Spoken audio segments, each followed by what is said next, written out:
história, muito bom ter você aqui. Já se inscreveu? Já curtiu? Já compartilhou? Já comentou? Fique com a gente para aprender um pouquinho mais sobre a história do Brasil, beleza? Nessa videoaula História do Brasil a gente vai falar sobre o período republicano, sobre a Primeira República, e você sabe que a Primeira República é dividida em duas.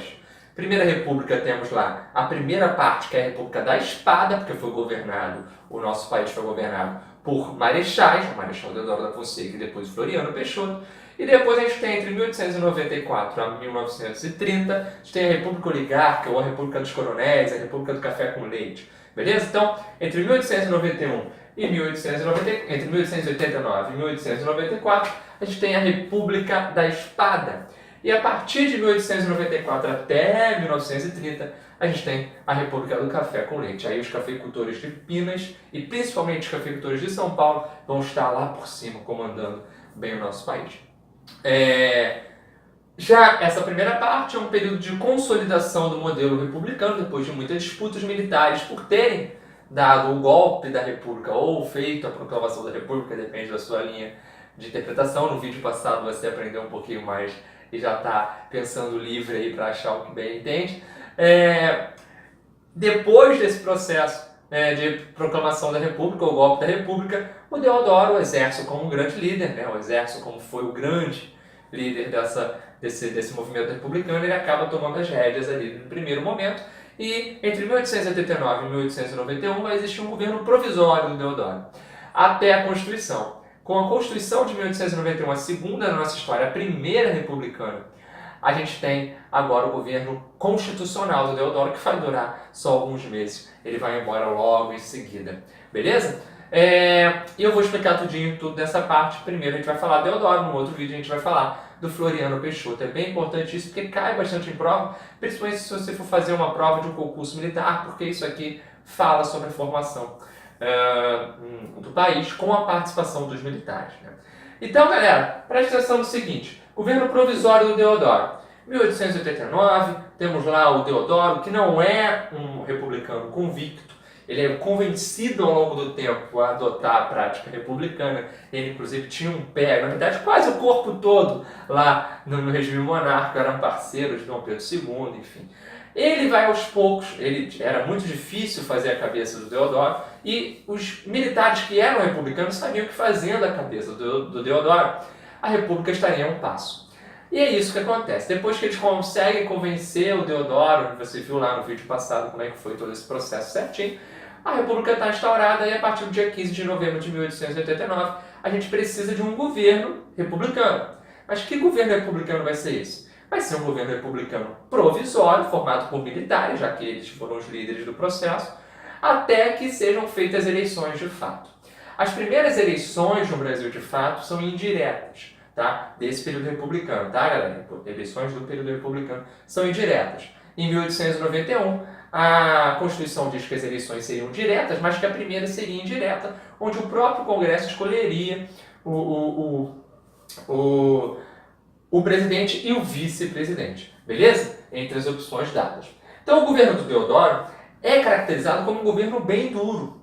A gente costuma falar que o Floriano Peixoto era muito duro, muito pesado na sua mão. Mas o Deodoro da Fonseca conseguia ser mais ainda.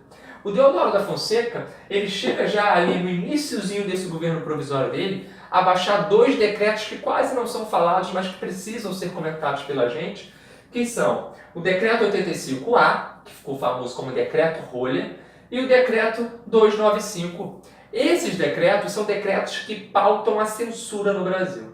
O Decreto Rolha, de 1889, foi apelidado pela população de Rolha, é um decreto que permitia a formação de um júri especial militar, composto por militares, para julgar determinados discursos ou práticas contrárias à República. Então, se por acaso você, num jornal, ou você publicamente, ou até mesmo não publicamente, mas se fosse denunciado, algum aspecto fosse mostrado contra a República, se alguém defendesse a monarquia publicamente, se alguém falasse contra a República naqueles momentos, essa pessoa seria julgada por militares e poderia acontecer alguma coisa bem complicada com ela.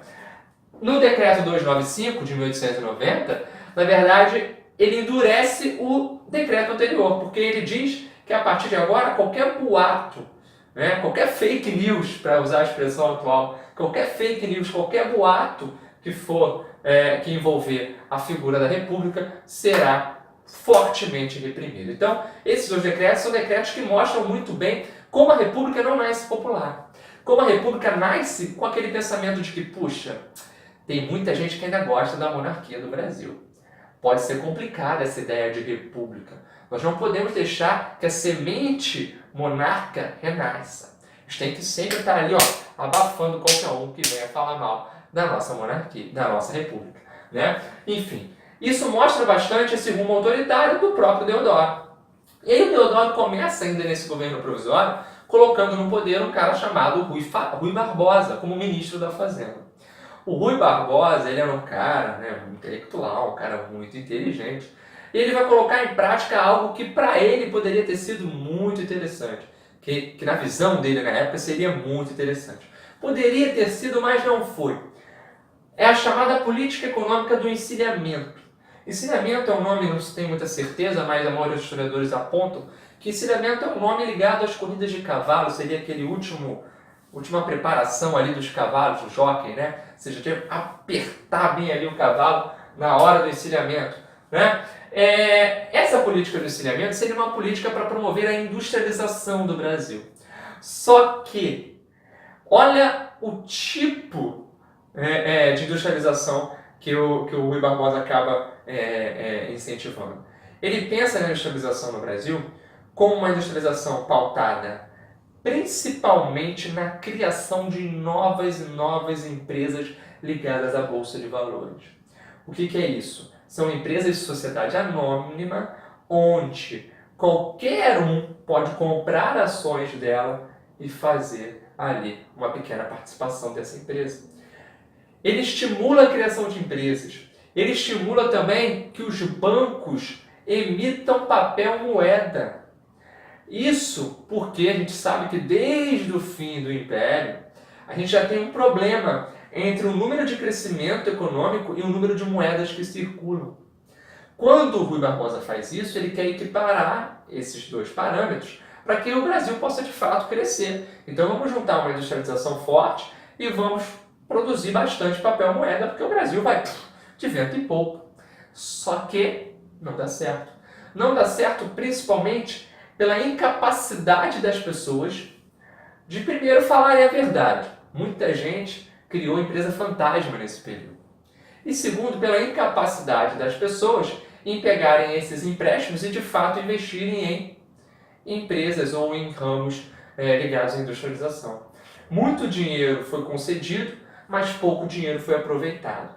Nessa balança surge uma espécie de inflação, embora o termo não seja utilizado na época, mas o que a gente pode dizer hoje é que houve um processo inflacionário muito grande, com o nosso dinheiro se desvalorizando, batendo lá no chão. Ou seja, o brasileiro passa a viver uma grave crise econômica, já no início da República. Olha que coisa ruim. A gente tem uma república que quer o quê? Superar a monarquia, deixar a monarquia para trás. E já começa mal, já começa errado quando enfrenta o quê? Uma baita crise econômica. Hashtag deu ruim. Deu ruim, não deu, não foi para frente. E em meio a esse caos todo econômico, principalmente entre 1890 e 1891, o Brasil estava muito mal economicamente, a gente vem com as eleições para Constituinte. As eleições para Constituinte são feitas, a Assembleia é formada e há um projeto de lei já preparado anteriormente que é mandado para a Assembleia. Na Assembleia, essa galera recebe esses deputados, eles vão ali fazer toda a votação, esses parlamentares, e aí, depois de mais ou menos 3 meses de discussão, sai em 1891 a nossa primeira Constituição republicana. Que faltou até aqui espaço para botar mais coisa, mas eu vou falar, tá bom? Que tem uma novidade muito grande. O Brasil ganha um nome bem diferente. Inclusive, a nossa primeira bandeira é uma bandeira que parece bastante, lembra bastante a bandeira dos Estados Unidos. Se você puder acompanhar, vou colocar aqui para você ver. Tá bom? Bandeira que lembra bastante. Acabou não dando certo, a gente teve que recuperar a bandeira lá, bem próximo à monarquia. O Brasil vira os Estados Unidos do Brasil.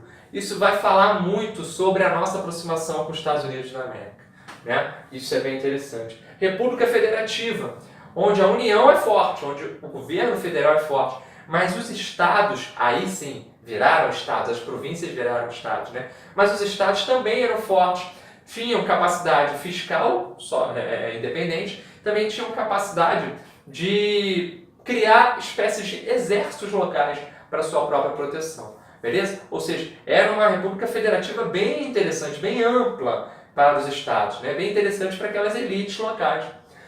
3 poderes, executivo, legislativo e judiciário, ou seja, acabou o poder moderador.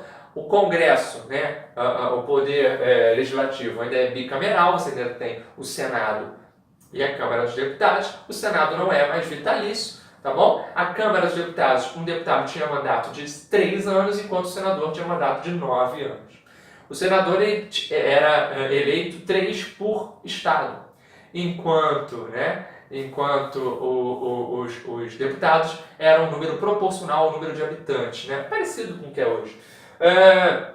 O voto é universal, mas é aberto, tá? Já estou antecipando aqui, o voto é universal, mas é aberto. Isso favorece aquela famosa prática do voto de cabresto que vai ser visto durante toda a Primeira República. O voto universal masculino, não se fale, mulher não pode votar. Analfabeto, praça, padre, menor de 21, mulher, mendigo também não está aqui, mas não votava. Essa galera não votava. Mas o voto universal masculino era confirmado, não é mais voto ligado à renda. Todo homem maior de 21, que for alfabetizado, que não for mendigo, que não for praça, que não for religioso, ufa, pode votar, beleza? Uma coisa interessante também, que na verdade teve um pouco baixo impacto, foi o fim da pena de morte, coisa que no Império quase não foi aplicada, mas existia. A igreja é totalmente separada do Estado, você cria-se a ideia de que os casamentos só têm validade se forem civis, beleza? Cria-se também a partir de 1893 a obrigatoriedade da formação de um grande corpo de registro, ou seja, as pessoas são registradas, tudo em cartório, tudo civil, nenhuma influência da religião, nenhuma influência da igreja. E também a gente tem a famosa grande naturalização. O que foi essa grande naturalização? A partir da promulgação, lembrem, a Constituição é promulgada, diferenças. Uma Constituição promulgada, ela é fruto de um debate bem amplo entre vários setores da sociedade. Ou seja, você tem um debate no Congresso para que ela seja feita. Uma Constituição outorgada, que é o outro tipo de Constituição, ela é imposta, de cima para baixo. A partir da promulgação dessa Constituição, em 1891, qualquer cidadão estrangeiro que estivesse aqui desde 1889 poderia virar brasileiro nato, beleza? É a grande naturalização. Você tinha 6 meses para dizer que não queria virar brasileiro nato. E se em 6 meses você não dissesse que queria virar brasileiro nato, você já era brasileiro, cara. O Brasil te espera. O governo constitucional do Deodoro vence essa eleição indireta, vencendo inclusive o Prudente de Moraes, que vai ser o nosso primeiro presidente civil em 1894, anos depois. Uma eleição não é apertada, ele ganha por mais de 200 votos, o Prudente de Moraes, se não me falha a memória, 97 votos, né? Uma eleição bem bacana, apesar do Deodoro não ter o Congresso nas suas mãos, né? O Congresso era formado basicamente por cafeicultores paulistas, que discordavam dos rumos dos militares ali, né? Ou seja, a nossa república foi feita por setores diversos, que pensavam coisas diversas. Em comum só queriam o quê? Tirar o imperador. O imperador vazou, agora eles vão brigar entre si. Os atritos com o Congresso vão ficar ainda mais evidentes quando, para tentar resolver o problema econômico do Brasil, o Deodoro da Fonseca agora, no governo constitucional, ele vai chamar um cara para ministro da Fazenda, um cara chamado Barão de Lucena. O Barão de Lucena, que foi um grande símbolo da monarquia bem anos antes. A galera vai ver isso com péssimos olhos. Tá maluco, Deodoro, chamar um monarquista para cá? O cara sempre foi lá no regime monárquico, não dá muito certo. E aí ele, em meio a esses atritos com o Congresso que acusavam o Deodoro de ser um grande ditador, ele vai acabar baixando o estado de sítio, ou seja, ele vai fechar o Congresso. O estado de sítio permite que o Congresso seja fechado por um período determinado de tempo, por situações complexas, né? Caso de guerra, estado de sítio. Tumulto local, estado de sítio. Muita gente usou isso, a gente vai ver essa expressão estado de sítio muito comum na nossa história. Alô, Vargas! E esse estado de sítio, ele é fundamental para a crise estar preparada, né? Ali, então, não passa de novembro o governo do Deodoro. No dia 3 de novembro, ele baixa o estado de sítio. Logo em seguida, a gente tem uma série de revoltas contra ele. uma série de protestos contra ele. O protesto mais intenso ficou famoso como a Armada 1. A Armada era como era conhecida a Marinha no Brasil. A Armada 1, onde o almirante Custódio Melo, junto com seus outros comandados, mirou navios apontando da Baía de Guanabara para o Rio de Janeiro. Olha só que coisa incrível, complexa. Ele ameaçou bombardear o Rio. A Marinha, que nunca teve uma relação muito próxima com o Exército, que sempre ficou muito chateada com o fato do Exército ter tomado as rédeas nessa república e ter afastado a Marinha. A Marinha, historicamente, é ligada ao imperador, né? Isso é bem interessante. No dia 23 de novembro, não tem jeito, vai acabar vindo a renúncia do Deodoro da Fonseca. E aí, meu amigo, olha só que interessante. A Constituição de 1891 dizia, inclusive, que o vice-presidente deveria, presta atenção, o vice-presidente deveria chamar eleições se o mandato do presidente que renunciou não tivesse na metade. O mandato era de 4 anos.